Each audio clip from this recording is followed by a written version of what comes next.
राधे राधे। आइए हम सभी सुनते हैं कार्तिक महात्म्य का 31वां अध्याय। आप सभी को राधे राधे। ब्रह्मा जी ने कहा, हे नारद, कार्तिक शुक्ला एकादशी को भगवान विष्णु अपने 4 मास के शयन के पश्चात उठते हैं, इसलिए इसे हरि प्रबोधनी एकादशी भी कहा जाता है। इस एकादशी का व्रत करने से वाजपेय यज्ञों से भी अधिक फल की प्राप्ति होती है और साथ ही अनेक जन्मों के पाप भी नष्ट हो जाते हैं। 4 महीने को जो व्रत होता है वह इसी दिन समाप्त होता है। इस दिन व्रत करने वाला यदि ओम नमो भगवते वासुदेवाय मंत्र का जप तथा रात्रि जागरण करे तो उसे वर्ष की सभी एकादशियों का फल प्राप्त हो जाता है। इस एकादशी का व्रत सभी प्रकार की सिद्धियां और अंत में मोक्ष प्रदायक तो है ही। आज भगवान विष्णु की विशेष पूजा और देवताओं के जागने के उपलक्ष्य में समारोह भी करना चाहिए। इस व्रत के साथ साथ भीष्म पंचक व्रत करने वाले तो प्रभु के वशिष्ठ प्रिय पात्र बन जाते हैं। भीष्म पंचक व्रत कार्तिक शुक्ला एकादशी से प्रारंभ होकर पूर्णिमा को समाप्त होता है। इस दिन ऋषि व पितृ तर्पण करना चाहिए। भीष्म पंचक व्रत में वसु के अवतार शांतनु नंदन चंद्रवंश में उत्पन्न व्याघ्रवद गोत्र संस्कृत परवर संतानित रहित गंगा के पुत्र सत्यव्रत धारण करने वाले आजन्म ब्रह्मचारी भीष्म जी का प्रतिदिन तर्पण करने से वर्ष भर के पाप नष्ट हो जाते हैं। भीष्म पंचक व्रत करने वाला पूर्णमासी व प्रतिपाद को खीर का भोजन ब्राह्मण को करावे, यथाशक्ति दान दक्षिणा देकर उन्हें संतुष्ट करे और तत्पश्चात स्वयं भोजन करे। चतुर्मासीय व्रत करने वाले व्यक्ति इन 4 वर्षों में जिन वस्तुओं का त्याग करते हैं वे भी आज के दिन अपना चतुर्मास्य पूर्ण कर आज से दोबारा उन वस्तुओं को पुनः प्रयोग प्रारंभ कर सकते हैं। इस प्रकार आप सभी ने सुना कार्तिक महात्म्य का 31वां अध्याय। आप सभी को राधे राधे राधे। आप सभी को राधे राधे। आइए हम सभी सुनते हैं कार्तिक महात्म्य का 32वां अध्याय। 88,000 ऋषि मुनियों से सूत जी ने आगे कहा, हे ऋषियों, कार्तिक शुक्ला द्वादशी को ध्वजारोपण करने से संपूर्ण पाप नष्ट हो जाते हैं। चारों वर्ण ब्राह्मण क्षत्रिय वैश्य व शूद्र में से जो कोई भी भगवान के मंदिर में झंडी लगाता है वह ब्रह्मा जी और अन्य देवताओं द्वारा सम्मानित होकर विष्णु लोक को प्राप्त होता है। इस बारे में जो कुछ नारद जी ने राजा पृथु से कहा वह कथा मैं तुम्हें सुनाता हूँ, ध्यान पूर्वक सुनिए।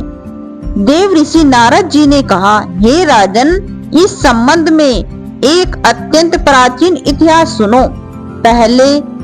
बहुत पहले सतयुग में सुमति नाम का एक चंद्रवंशीय राजा था जो भगवान का परम भक्त था। सप्तद्वीपों में उसका शासन था। उसकी रानी सत्यवती भी ईश्वर भक्त और अत्यंत पतिव्रता थी। वह भगवान के सामने नृत्य करती तथा कार्तिक शुक्ला द्वादशी को भगवान के मंदिर में ध्वजा बांधा करती थी। एक दिन विभांडक ऋषि वहां पधारे। राजा रानी ने उनका आदर सत्कार किया। उन्हें ध्वजारोपण करते हुए देखकर ऋषि ने कहा, हे राजन, भगवान को प्रसन्न करने के लिए और भी अनेक साधन हैं, तब आपकी इस ध्वजारोपण में इतनी श्रद्धा क्यों है? यह सुनकर राजा ने कहा, हे मुनि, इसका अत्यंत अद्भुत एक इतिहास है जिसे मैं आपको सुनाता हूँ। राजा ने कहा, पूर्व जन्म में मेरा नाम मालिनी था। मैं ब्राह्मण होकर भी द्वेषी, कुकर्मी, महापापी तथा वैश्यगामी था। इन कुकर्मों के कारण मेरे बंधु बांधवों ने मुझे घर से निकाल दिया था। इसके पश्चात वन में जाकर मैं एक टूटे फूटे विष्णु मंदिर में रहने लगा। मैं वन में जीव जंतु तथा मर्ग मारकर अपनी उदरपूर्ति किया करता था। एक दिन विंध्याचल पर्वत पर रहने वाली कोकिलिनी नाम की एक निषाद कन्या, जिसने अपने पति को मार दिया था, भूख से व्याकुल होकर वहां आई और मेरे पास रहने लगी। संयोगवश कार्तिक शुक्ला द्वादशी को हमने एक कपड़े को बांधकर झंडी सी बनाई और दोनों मदिरा पीकर झंडी हाथ में लिए सारी रात भगवान की मूर्ति के सम्मुख नृत्य करते रहे। नृत्य करते रहने के कारण प्रातःकाल हम दोनों की मृत्यु हो गई। तब यमदूत हमें यम फांस में बांधकर मारते हुए यमराज के पास ले चले।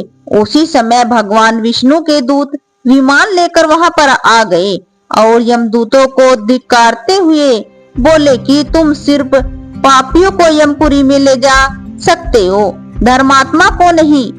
इस पर यमदूत भी क्रोधित होकर बोले कि ये दोनों महापापी हैं, जीवन भर इन्होंने एक भी पुण्य कार्य नहीं किया है, इसी कारण हम इन्हें यमपुरी ले जा रहे हैं।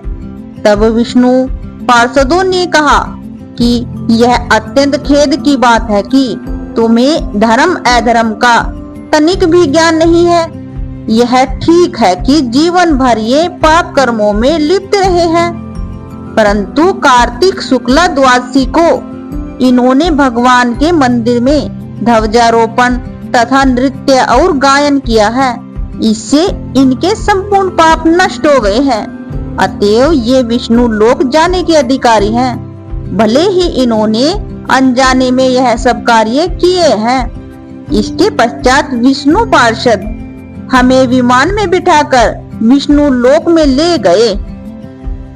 अपनी कथा समाप्त करते हुए राजा सुमित ने कहा, पूज्य ऋषिवर, अनजाने में ध्वजारोपण का ऐसा फल है तो श्रद्धा पूर्वक कार्तिक शुक्ला द्वादशी को ध्वजारोपण करने से जितना फल प्राप्त होता है उसका वर्णन नहीं किया जा सकता। इतनी कथा सुनकर विभांडक ऋषि तप करने चले गए।